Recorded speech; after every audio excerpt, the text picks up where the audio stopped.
Hello అండి, నమస్తే. ఇప్పుడు మాట్లాడే టాపిక్ వచ్చేసి రేపు మండేకి prime minister, home minister and leader of opposition Lok Sabha Rahul Gandhi garu meet అయ్యి నెక్స్ట్ చీఫ్ ఎలక్షన్ కమిషన్ ఎవరు ఉండాలి అని ఒక డెసిషన్ తీసుకునేదానికి ముగ్గురు కమిటీ సభ్యులు ఉన్నారు. Prime minister, home minister LOP Lok Sabha.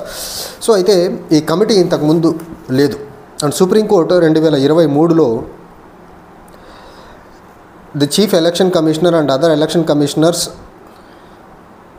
Act 2023ని తీసుకొచ్చి అపాయింట్మెంట్ అండ్ సర్వీసెస్ మొత్తాన్ని రెగ్యులేట్ చేసేదానికి ఒక మెకానిజం ఉండాలని తీసుకొచ్చి సుప్రీంకోర్టు రూలింగ్ ప్రకారం ఒక రూలింగ్ ఇస్తే ఆ రూలింగ్ ప్రకారం గవర్నమెంట్ ఆఫ్ ఇండియా ఈ యాక్ట్ని తీసుకొచ్చింది. Chief election commission and other election commission appointment కోసం అనేసి తీసుకొచ్చిన బిల్ 2023లో. అయితే సుప్రీంకోర్టు ఇచ్చిన డైరెక్షన్ ప్రకారము ఇందులో ఎవరెవరు ఉండాలంటే prime minister of India, leader of opposition and chief justice of India ముగ్గురు ఉండాలి.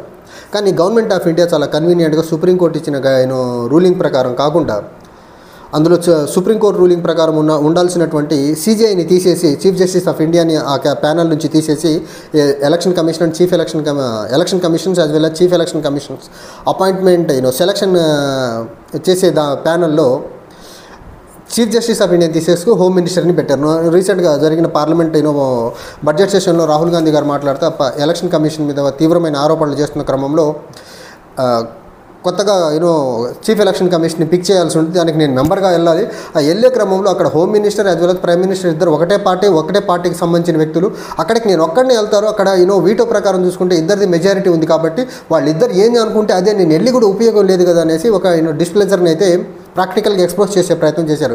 ఆ ప్లేస్లో హోమ్ మినిస్టర్ ఆఫ్ ఇండియా ప్లేస్లో సుప్రీంకోర్టు ఇచ్చిన గైడ్లైన్స్ ప్రకారం అక్కడ సీజీఐ ఉంటే డెఫినెట్గా అందులో డెలిబరేషన్ జరిగేదానికి ఆస్కారం ఉంటుంది. ప్రైమ్ మినిస్టర్ ఉంటాడు, leader of opposition from ruling side నుంచి ప్రైమ్ మినిస్టర్ ఉంటారు, అపోజిషన్ నుంచి ఎల్ఓపి ఉంటారు. అండ్ మధ్యలో సీజీఐ ఉండటం వల్ల ఏ క్యాండిడేట్ని పిక్ చేయాలంటే ప్లస్ ఏంటి మైనస్ ఏంటి ముగ్గురు మాట్లాడితే సీజీఐ అంటే డెఫినెట్గా పొలిటికల్గా కొంచెం ఇంపార్షియల్గా ఉంటారు కాబట్టి ఖచ్చితంగా ఒక బెటర్ పర్సన్ని పిక్ చేసుకునేదానికి ఆస్కారం ఉంది. కానీ హోమ్ మినిస్టర్ని తీసుకొచ్చి పెట్టేయడం వల్ల దీని వెనకాల ఉద్దేశం ఏంటంటే చాలా క్లియర్గా వాళ్ళు అనుకున్న వ్యక్తిని చీఫ్ ఎలక్షన్ కమిషన్ గాను లేకపోతే అదర్ ఎలక్షన్ కమిషన్కి అపాయింట్ చేసేదానికే సుప్రీంకోర్టు ఇచ్చిన రూలింగ్ ప్రకారం prime minister, CJI and LOP ఉండాల్సిన ఆ ప్యానల్లో సీజీఐని తీసేసి హోమ్ మినిస్టర్ని పెట్టారు. దీనివల్ల నేను మీటింగ్కి వెళ్ళి కూడా ఉపయోగం లేకుండా అవుతుంది. బట్ స్టిల్ నేను మీటింగ్కి అటెండ్ అవుతాను, ఏం జరుగుతుందో చూద్దామని చెప్పారు. అండ్ అలానే మీటింగ్కి రాహుల్ గాంధీ గారు లోక్సభ అపోజిషన్ లీడర్ హోదాలో ఆయనకు గవర్నమెంట్ ఆఫ్ ఇండియా నుంచి ఖచ్చితంగా లెటర్ కూడా పంపించారు. రేపు ఎల్లుండి మండే మీటింగ్కి రావాలనేసి. అయితే ఈ క్రమంలో రేపు మండే మీటింగ్ రావాలనేసి చాలా క్లియర్గా పంపించారు. ఈ క్రమంలో అసలు ఎవరిని చూజ్ చేయాలని ఒక సెర్చ్ కమ్ సెలెక్ట్ ప్యానల్ని గవర్నమెంట్ ఆఫ్ ఇండియా కాన్స్టిట్యూట్ చేసింది. అది ministry of law and justice, ministry of law and justice Arjun Ram Meghwal కింద ఈ సెర్చ్ కమ్ సెలక్షన్ ప్యానల్ని కాన్స్టిట్యూట్ చేశారు. అందులో ఒక ఇద్దరు సెక్రటరీ హోదాలో ఉండే ఇద్దరు అఫీషియల్స్ ఉంటారు, తర్వాత ministry of law and justice ఉంటారు. అతను కొన్ని పేర్లు పిక్ చేసేసి ఈ కమిటీకి పంపిస్తారు. ఈ కమిటీ ఆ పేర్లలో నుంచి ఒకరిని prime minister, home minister as well as Rahul Gandhi గారు ఎల్ఓపి హోదాలో వీళ్ళు ముగ్గురు కలిసి ఉన్న ముగ్గురు కలిసి ఉన్న committee search cum select panel పంపించినటువంటి మెంబర్లో ఒకరిని పిక్ చేసుకోవాల్సి ఉంటుంది. డెఫినెట్గా బీజేపీకి సంబంధించినటువంటి Amit Shah as well as prime minister Modi ఇద్దరు మెజారిటీగా ఉంటారు కాబట్టి వాళ్ళిద్దరు ఎవరిని అనుకుంటే వాళ్ళనే చీఫ్ ఎలక్షన్ కమిషన్గా అపాయింట్ చేసేదానికి ఆస్కారం ఉంది. ఇన్ కేసు ఇప్పుడున్న ఎలక్షన్ కమిషనర్స్లో ఇద్దరిలో ఒకళ్ళని చీఫ్ ఎలక్షన్ కమిషన్గా ప్రమోట్ చేయగలిగితే ఇంకొక కొత్త ఎలక్షన్ కమిషన్ అపాయింట్ చేయాల్సి ఉంటుంది. ఆ పేరు కూడా రేపే ఫైనల్ అయ్యేదానికి ఆస్కారం ఉంది. అయితే ఇదంతా ఒక ఎత్తు అయితే ఇంతకుముందు యాక్చువల్గా గవర్నమెంట్ ఆఫ్ ఇండియా సైడ్ నుంచి election commission of India or chief election commissions కానీ అపాయింట్ చేసే విధానం జనరల్గా గవర్నమెంట్ ఎవరి పేర్లని ప్రెసిడెంట్కి ప్రమోట్ రికమెండ్ చేయగలిగితే వాళ్ళని అపాయింట్ చేసేది ఉంటుంది. సో ఈ ప్రాసెస్ మొత్తంలో ఒక ట్రాన్స్పరెన్సీ, ఒక జెన్యూనిటీ ఉండాలా, ఒక మెరిట్ బేస్డ్గా జరగాలని సుప్రీంకోర్టు ఒక డైరెక్షన్స్ ఇవ్వడం వల్ల గవర్నమెంట్ ఆఫ్ ఇండియా ఒక chief election commission, other election commissioners 2023 యాక్ట్ని తీసుకొచ్చింది. యాక్ట్ తీసుకొచ్చి కూడా సుప్రీంకోర్టు ఇచ్చిన గైడ్లైన్స్ ప్రకారం కాకుండా బీజేపీ తన ఓన్ వేలో వెళ్ళే ప్రయత్నం అయితే చేస్తుంది.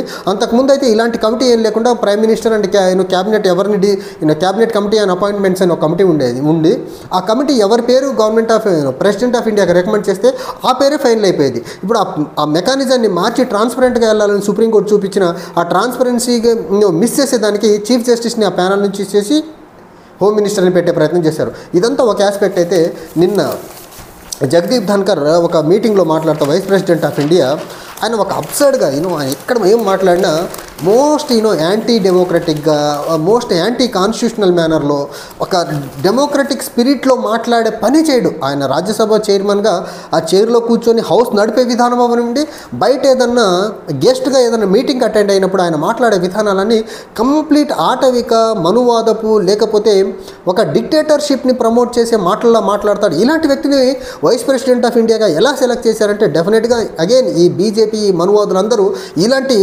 ఆణిముత్యాలు వజ్రాన్ని ఏరి మరి గవర్నర్స్గా, ప్రెసిడెంట్గా, వైస్ ప్రెసిడెంట్గా పెట్టే ప్రయత్నం అయితే చేస్తారు.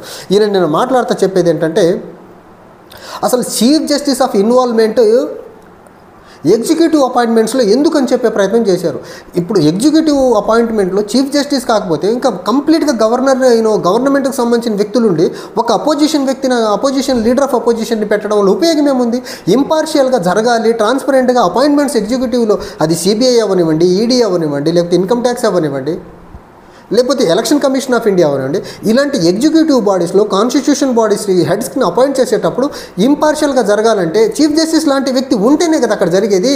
లేకపోతే ప్రైమ్ మినిస్టర్, హోమ్ మినిస్టర్ ఇద్దరు రూలింగ్ పార్టీకి ఉండి లీడర్ ఆఫ్ అపోజిషన్ ఒకళ్ళు వెళ్తే అక్కడ మెజారిటీ ఆల్రెడీ రూలింగ్ ఉండి ఉపయోగం ఏం లేదు కదా. ఈ మాత్రం కామన్ సెన్స్ లేని వ్యక్తిని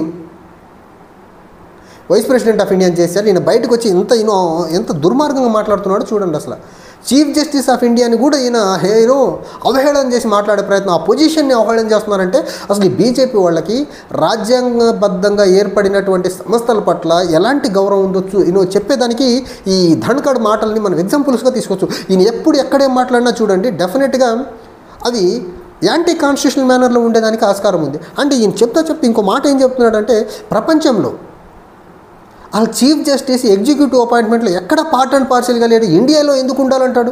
అంటే ఇండియా ఎగ్జాంపులరీగా ఉండేదానికి ఇబ్బంది ఏంటి మీకు? అసలు చీఫ్ జస్టిస్ ఆఫ్ ఇండియా ఒక సెలక్షన్ ప్యానల్లో మెంబర్గా ఉంటే చైర్మన్గా లేరు కదా. ప్రైమ్ మినిస్టర్ చైర్మన్గా ఉంటారు, మెంబర్స్గా chief justice and leader of opposition ఉంటారు. సో మెంబర్గా ఉండేదానికి మీకేంటి ఇబ్బంది? అలా కాదని హోమ్ మినిస్టర్ని పెట్టడం వల్ల బీజేపీ వాళ్ళు అనుకున్న వాళ్ళని అపాయింట్ చేసేదానికి అనుకూలంగా ఉంటుందనే కదా మీ దురుద్దేశం ఇక్కడ. సో బీజేపీ వాళ్ళు వ్యవస్థల్ని క్యాప్చర్ చేస్తున్నారని రాహుల్ గాంధీ గారు టైమ్ అండ్ అగైన్ అంటుంటే నాకు అర్థమయ్యేది కాదు. ఈ మధ్య వీళ్ళు అపాయింట్మెంట్ స్కీమ్గా చూస్తుంటే అర్థమవుతుంది.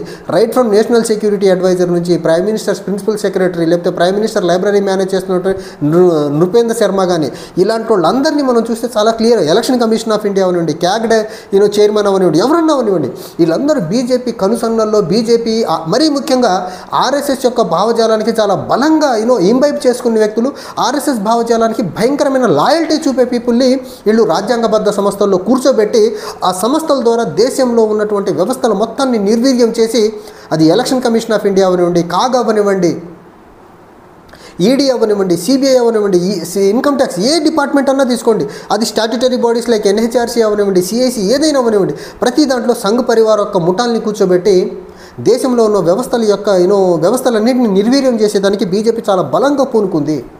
దానికి బెస్ట్ ఎగ్జాంపులే ఈ ధన్కడ్ మాట్లాడుతున్న మాటలు. సిజేఐ ఎగ్జిక్యూటివ్ అపాయింట్మెంట్లో ప్యానెల్ మెంబర్గా ఉండేదానికి వద్దనేసి, లేకపోతే సుప్రీంకోర్టు ఇచ్చినటువంటి రూలింగ్ ఏదైతే ఉందో election commission of India chief election commission appoint చేసే దాంట్లో సిజేఐ మెంబర్గా, ఎల్ఓపి మెంబర్గా ప్రైమ్ మినిస్టర్ ముగ్గురు కలిసి అపాయింట్ చేస్తే బాగుంటుందని చెప్పింది. ఒక బెటర్ మేనర్లో ఉండాలని దాన్ని తూట్లు పొడిచి సిజేఐని పక్కన పెట్టి హోమ్ మినిస్టర్లో పెట్టడం అంటేనే వీళ్ళు రాజ్యాంగానికి తిలోదకాలు ఇచ్చేదానికి ఉన్నారు ఈ బీజేపీ వాళ్ళు అనేదానికి ఎగ్జాంపుల్ ఇది. Thank you.